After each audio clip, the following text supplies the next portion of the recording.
السلام عليكم ورحمة الله وبركاته. رمضان كريم عليكم وكل سنة وحضراتكم بخير يا رب.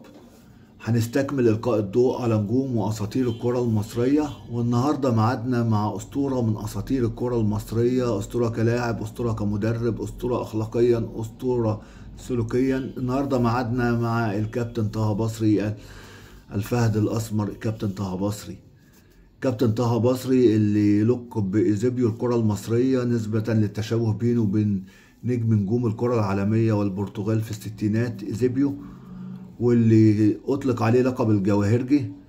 هو من مواليد 1946 بالتحديد 2 أكتوبر 1946 بالجبل الأصفر بالقليوبية. اكتشفوا وضموا لنادي الزمالك الكابتن علي شرف رحمة الله عليه.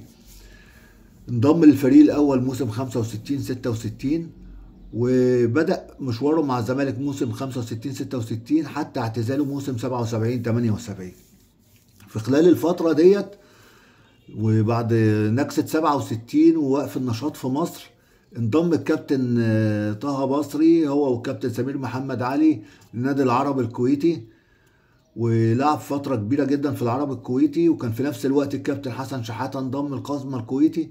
ويرجع الفضل للكابتن طه بصري وكابتن حسن شحاتة وكابتن سمير محمد علي في زيادة شعبية الزمالك في الكويت بصفة خاصة وفي الخليج بصفة عامة.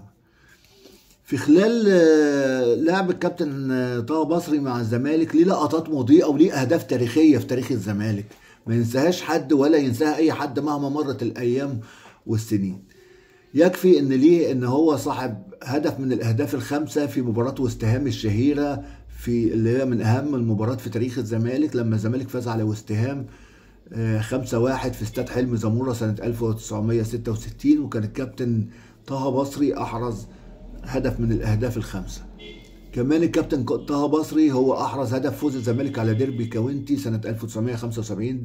فريق ديربي كاونتي الانجليزي كان ساعتها ديربي كاونتي هو بطل الدوري الانجليزي، وكان بطل الموسم 75، ولعب الزمالك في استاد القاهره الدولي والزمالك فاز عليه 1-0 بهدف الكابتن طه بصري.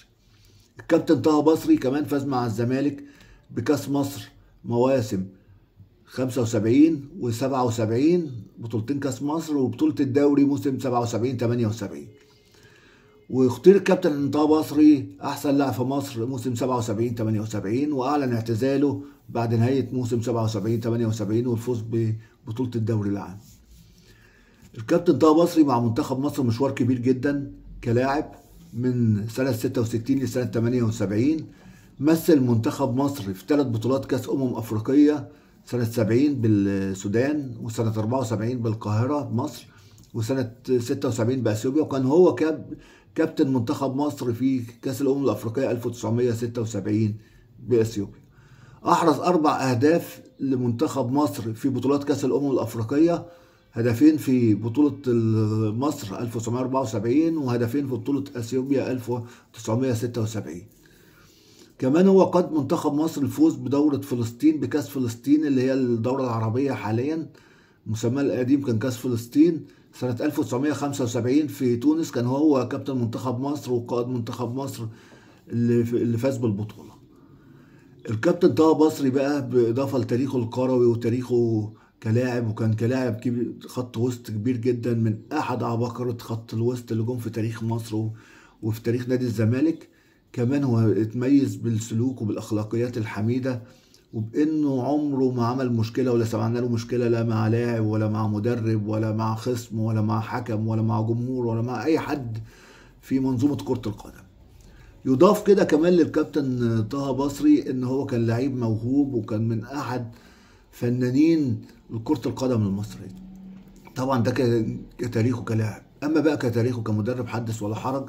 كابتن طه بصري كان مساعد جون مايكل سميث هو وكابتن شحتة نجم الاسماعيلي السابق رحمة الله عليهم. كانوا هم مساعدين مايكل جون سميث في بطولة كأس الأمم الأفريقية 1986 اللي مصر فازت بيها هنا، واللي كان النهائي بين مصر والكاميرون. وكان مساعد مع الكابتن محمود الجوهري في بدايات وتولي الكابتن الجوهري لتدريب منتخب مصر سنة 1988. كمان هو ليه محطات كبيرة جدا، هو درب أندية كبيرة جدا، درب إنبي ودرب الإسماعيلي ودرب الاتحاد ودرب المصري ودرب غزل المحلة ودرب بتروجيت ودرب المقاولين العرب، درب عديد من الأندية المصرية، ودرب طبعا نادي الزمالك سنة 1995.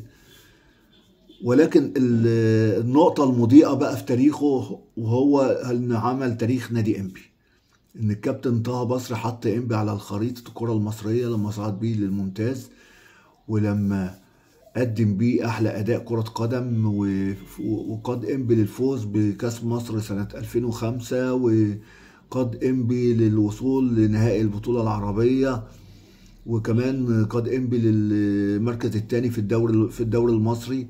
واختير الكابتن طه بصري كمان احسن مدرب في مصر سنة 2003. طبعا تاريخ كبير جدا.